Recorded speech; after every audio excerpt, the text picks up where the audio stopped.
So welcome to Beauty of Colors podcast. Tell us, it's great to have you on the show.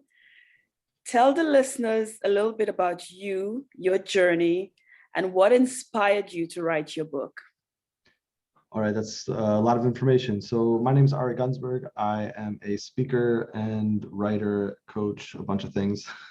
We do what we can, especially now with the whole coronavirus thing going on. But anyways, my journey has been a bit of an interesting one. When I was a kid, I was out on a field trip and a teacher passed away while we were out hiking in the woods. Oh. And ever since that moment, it's been really a lot of craziness. I mean, as a teenager, I went through a lot of hardships, a lot of struggles, including a lot of times where I was doing things that I shouldn't have been doing really, and experiencing things that I shouldn't have been experiencing. But in retrospect, it helps us build to where we are today. Now, I wouldn't suggest that people go through that path on purpose, but having been through that path, it ultimately it's built me into a stronger person today, I believe. And then I had this idea a couple of years ago in the summer about this concept, the 5 keys to greatness. So I wanted to go ahead and get it out to people so they would know about it, so they would be able to, implement it into their own life. And so one of the clearest ways to do so is with a book. So I wrote my book, which is called The Little Book of Greatness. And it actually is now a finalist in the Forward Indie Reviews, which is in the Forward Indies, which is an award ceremony from the Forward magazine. And so it's just a story. It should read in a few hours. It tells a story, and inside of the story, it tells about the 5 keys to greatness and how they can be used inside of each of our own lives to help us elevate our life and make more out of it. Okay. So when did you start writing the book? Is it 2 years ago, or did you just publish? No, so I had the concept in the summer of 2019, and I was continuing to develop it towards the end of 2019, and right around that time, I realized I should be sitting down and writing a book. I didn't get a chance to. Oh, that's right. I made sure to start it when I was going abroad in January of 2019, but I didn't really, I dumped like 2,000 words out into the computer, and then I was like, okay, what now? And I kind of just put it on hold for a little while, and then coronavirus hit, as we all know, in the beginning of 2020. So that I went abroad in January of 2020. Coronavirus was really like, completely and totally altering our way of life by March, April of 2020. So right around that time, probably in April or maybe May, I said, you know what, I've got all this extra time because of what's going on. I've got, this happening. I'm just going to dedicate a little bit of my morning every single day to getting it done. And I made sure that every single morning I got some of it done. And over the course of, I don't know exactly how long it took me to write, but over the course of a few weeks or a few months, I sat there and I cranked out all the words. I put it on to, I let it sit for a little while. It's Stephen King's book On Writing, or maybe it's On Writing Well. He discusses, when you finish a book, you have to kind of like put it away for a while. So that when you are actually editing it, it's not like the words that you just put down on paper, because you'd be like, I can't get rid of those, they're so good. You have to, get to the point where it's easier to delete words, because, the best books are edited very heavily. I'll give you an example. When I wrote the book, I came out, I think the word count was 65,000 words. And as published, it's like 45,000 words, so I dumped 20,000 words throughout the rewriting process. Anyways, so I put it on hold, and I got it out by August. I think I published it. It was August 30th of 2020. So it's been out for 8 months or so now. Okay. The people who have read it have enjoyed it immensely. And like I said before, it's gotten a number of what do you call them? I think you call them like editorial book reviews. Where somebody, like a reviewing service, or people who do this professionally are reviewing the books. It's got a number of 4- and 5-star reviews from them. And also, like I said, so far only a couple of the contests that a couple of the prizes that I've entered it into have come back with lists of finalists, and of the 2 or 3 that it's come back, it's a finalist in one of those contests. Okay, sounds good. So how can regular people find their own destiny? You want to talk about that a little bit?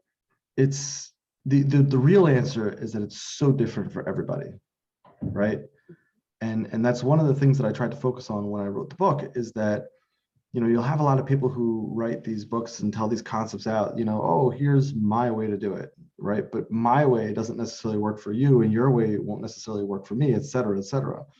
So instead of trying to sit there and say, here's a perfect system that everybody has to apply the exact same way, I actually developed it into a little bit more of a framework, right? So it's 5 steps, the 5 keys to greatness. And you can do whatever you want with them. You can apply them in whatever way makes the most sense to you, right? It's just basically 5 areas of your life that you can work on improving. And as you improve each of those 5 areas of life, you can build yourself up a little bit more and bring yourself a little bit more towards your own destiny. You know, and just to give a quick summary and stuff, right? Like, it's kind of like poker, right? They say, like, takes a minute to learn, but a lifetime to master. Yeah. Same idea, right? My goal was to make it super, super simple to be like, oh, okay, I get the basic idea. And then you can constantly, you know, you can constantly think about it and develop it in your head, et cetera. So, like, even though I'm about to tell you what the 5 keys are, right? You know, I still urge people to read the book, because it will sit there and develop those ideas a little bit more, and then to contemplate the ideas. I mean, if you look in the table of contents, right, it actually, like, you know, it's right there. And if you look in the reviews of people, they're like, here's the 5 keys, you know, so it's no big secret what the actual 5 keys are. But anyways, I use the mnemonic GREAT, GREAT. You know, it's the little book of greatness. So we use the word great to remember them. It's give, reason, engage, amazing, and tenacity.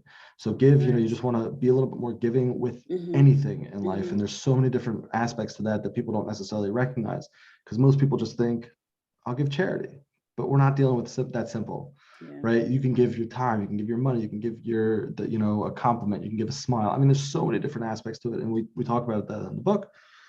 Reason is just defining a reason or purpose for the major areas of your life. Engage is just being more present in the present moment, being more engaged, not worrying about all the other stuff that's going on around you and that you're dealing with, and just focusing on what's in the here and now. Amazing is a way to remember to be positive, right? Everything's amazing. That's not to say to be stupid in the way that you apply it, right? You know, I hate to say that word, but you know, to just recognize the good and the things that are happening to us and the good things that we're doing. It's not always easy, but the more that we're able to do it, the better off we are. And then comes tenacity, right? We need to continue to be tenacious. We need to continue with our perseverance, with our persistence, and constantly just keep on attacking stuff that is coming up as a problem for us, because the way that people get to amazing places is by being persistent. You won't find anybody who created real world lasting change in the world, in themselves, in anything, without being persistent. I mean, you know, you can look at anybody. You know, you can look at Martin Luther King, and he, you know, just over and over and over again, defeat after defeat after defeat, and he kept on coming back at it. You can look at you know, what the Revolutionary War, right? I mean, just defeat after defeat, and like problem after problem. And like, there were times when maybe you know, a lesser man might have sat there and said, forget it, I'm giving in the towel. I'm throwing in the towel, but they kept at it. You know, the Civil War, Abraham Lincoln, right? He was like, you know, there were it was a constant battle, and you have to continuously push forward and remain persistent, keep his perseverance going. I mean, you could look at all types of situations like this, right? The women's suffrage back in the 1910s, 1920s, right? If Susan B. Anthony, I think that was her, right? And all the other ladies back then had sat there and said, they said no. It would have taken another 50 or 60 years at least, or whatever, you know, before anything had happened with it. But they said, okay, a no does not mean that that's it. We have to keep on pushing forward. We have to keep on doing what we have to do. You know, the light bulb, Thomas Edison. You know, the history is filled with examples of people who said, you know, a little is not enough, and I have to keep on pushing, and I have to keep on going. It's like they don't want to give up, which is good. Not giving up takes you to where you want to go. Yeah, and Yeah. it's hard. I'm saying Mhm. and it's I'm not saying that it's going to be just a smooth pathway or anything. It's going to be an up and a down and an up and a down even further than the last time, and then an up and then a really far down. You know, like that's the way that life goes. But the question is not if you fall down. We all fall down. The question is if you get back up again. Yep. Doesn't matter how many times you fall down, as long as you get back up. Yeah, King Sounds Solomon, I great. believe in Proverbs, 7 times the richest man shall fall, and yet he'll rise again. Yep. Okay. So where can the listeners get a copy of your novel, and The how best can place, they, go ahead, go ahead. and how can they get in contact with you? Okay, the best place to get a copy of the book is on the website littlebookofgreatness.com. Just spell it out, littlebookofgreatness.com. There are links there both to get the book, and if you'd prefer, there's actually a way to download the first 2 chapters if you're not sure if you want the book for sure. You can read the first 2 chapters and make your decision then. And then in order to get in contact with me, the best place is my website, arigunz.com. That's arigunz.com. Again, arigunz.com. Okay. Well, it was a pleasure having you on the show, and I wish you all the best. It was really wonderful being here. Thanks so much for having me on. Appreciate it. Well, you're welcome.